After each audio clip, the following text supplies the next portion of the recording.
Hello, and welcome to the Oregon Food Bank Temperature Control Protocol for the Fresh Alliance program. This is in response to new regulations from Feeding America, and let's jump right in. So, the big change here is that all agencies must begin taking sample temperatures of frozen and cooler products.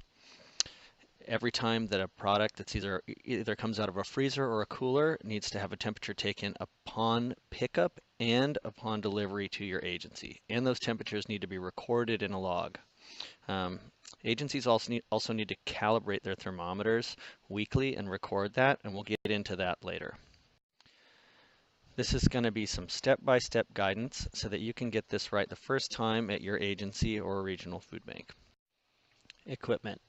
Partner agencies will need the following equipment: an adjustable metal stem thermometer, a wrench for calibrating that thermometer, regular access to ice to calibrate the thermometer as well, and logs for recording temperatures and the action of calibrating your thermometers. You'll also need freezer blankets or coolers for transportation, or a refrigerated truck, should you be so lucky to have one.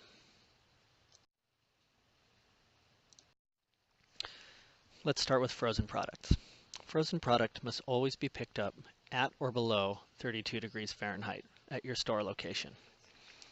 You're going to need to take one sample temperature, and as you'll see to the picture to the right, I've sandwiched a thermometer between two pieces of frozen meat. Note that the thermometer itself is on the side of the packaging that doesn't have any styrofoam present, which allows the probe to read an accurate temperature of the product. One tip that you can follow if you like is to leave the thermometer in the sample while you load your non-perishable items, which has a couple of benefits. The first is you don't have to stand in the freezer while the thermometer gets down to an accurate reading temperature. And this will also allow you to load the non-perishable products into your vehicle, which will position the temperature sensitive products, your refrigerator and your frozen products, towards the back of your vehicle, which will allow you to get them out of the vehicle quickly and back under refrigeration once back at your agency. And please remember, you always need to record your temperatures on your temperature log. So here's a quick tip. You can take a destructive sample of a product in the freezer, as long as it's soft enough to stick the thermometer in without breaking it. This typically would be ice cream or frozen yogurt, something of that nature. Let's get into destructive samples. So cooler products, same deal, but they must be below 41 degrees Fahrenheit at the time of pickup. There are three possible methods that you can use to temp them. One is a destructive sample, which we were just discussing. To the right, you can see a picture of that. I found a yogurt that had been busted open, and you just stick the thermometer right in there, wait 20 seconds, and record your temperature. Another way you can do it is really similar to the way that we temp frozen products, by sandwiching it, and we call it the sandwich method. Sandwich it between two products. Here you can see it's stuffed between two milk crate or milk carton type of products. Same deal, put it in there, wait 20 seconds, and record the temperature. The third method that we have for you is the fold over method. So this is for something that's bagged or in a bladder of sorts. You simply take the thermometer probe, fold it in between the product, as you can see here to the right, wait your 20 seconds, and record the temperature. Rejecting product at the store. It's important not to accept any product outside of the safe temperature range.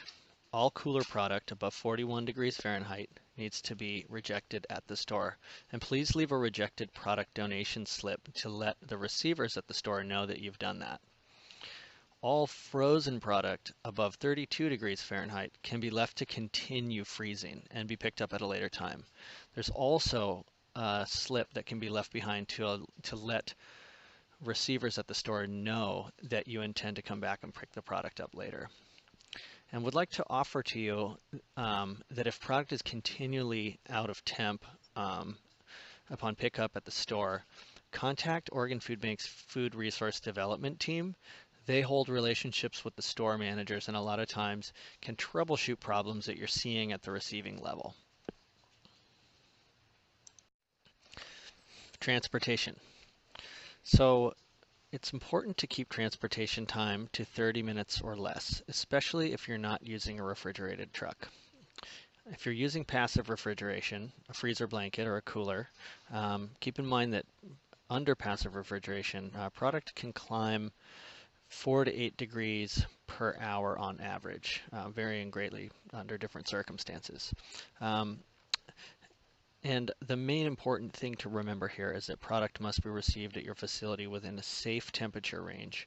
Frozen product at or below 32 degrees Fahrenheit, and of course, cooler products must remain below 41 degrees Fahrenheit at all times.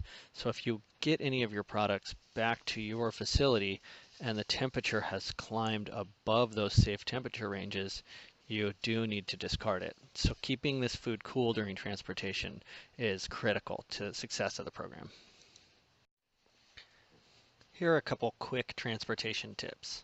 The colder a product is when you pick it up, the colder it will be when you get it back to your agency. Schedule your transportation time for the coolest part of the day, especially in the summertime, if you have that luxury.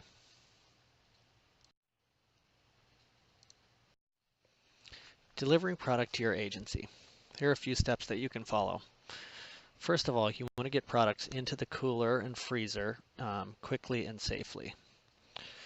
This means the first thing that you do when you get back to your partner agency with your products is go ahead and put them right in the cooler and the freezer. From there, you can temp products using the same methods as shown above, allowing time for accurate readings, just as you did back at the store. Of course, discard any frozen products above 32 degrees Fahrenheit and discard any refrigerated product above 41 degrees Fahrenheit.